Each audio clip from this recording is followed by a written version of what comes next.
הגעתי לפאי, ושוב חדר חדש, לפחות לכמה ימים עד שאני מוצא דירה לחודשיים, ואז לא יהיה יותר סרטונים של חדר חדש. מקום נחמד, אני ארשום אחרי זה איך זה נקרא, אין מושג שדה. מלא צמחים, ממש ממש מקסים. אני על גג, קצת נוף, נראה את החדר.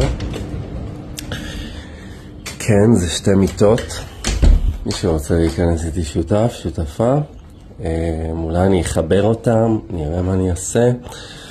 יש מזגן, לא יודע מה זה הטלוויזיה המוזרה הזאתי, ריבוע קטנטן, שזה שולחן עבודה, לא באמת, ארון ושירותים מקלחת. נראה סבבה, שלום. כן, אז פאי אמור להיות מקום מעולה לנוודות, בואו נראה.